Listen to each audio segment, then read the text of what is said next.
how should zakat be paid on commercial goods? Should it be based on the price for which it was bought or the price for which they are to be sold?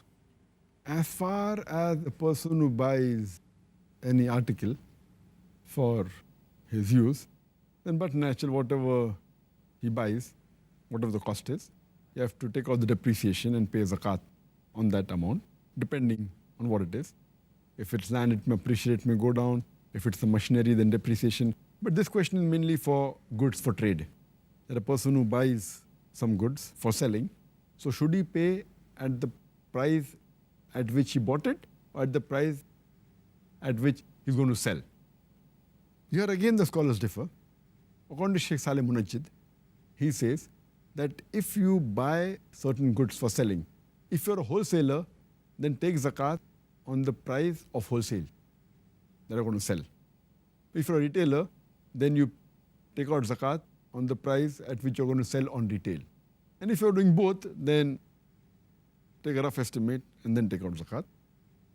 But some of the scholars, they say that in retail, the profit margin is quite a lot, depending upon the good you're dealing in.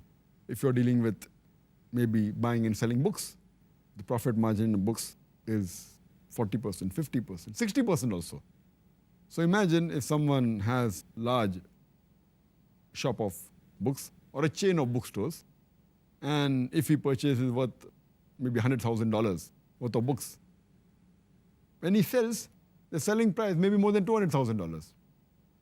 So for him to pay zakat on the selling price would be too much. So I agree more with those scholars who say that whatever is the cost, once you buy it, since it's with you, you haven't made the profit yet.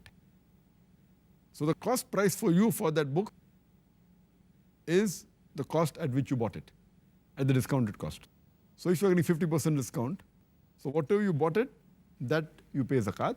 When you sell it, then you get the 50% profit. Or maybe many a time, the books aren't sold. So you have to keep a sale and then sell the book at 40% discount. Sometimes you have to sell it at a loss. You purchase 50% discount but sell it at 60% discount. And especially you take out the books which are there lying with you for maybe 5 years or 6 years or 8 years. So imagine you pay 8 years zakat on the higher side and then you sell it at a discounted rate. So I agree more with those group of scholars who say that you pay zakat on what you actually paid. And then if the cost price increases, for example, you buy a good of $100 or 100 rupees and you get 50% discount. So your buying capacity is 50 rupees or $50. Suppose the price, the MRP, the maximum retail price increases to 110 rupees or $110. Then you calculate 50% discount, 55 rupees. That time you can increase the price, but not at the selling price. You don't know whether you're going to sell at the full price or discounted price or whatever it is. Therefore, I agree more with what is the cost, what discount you get, add it to the present cost.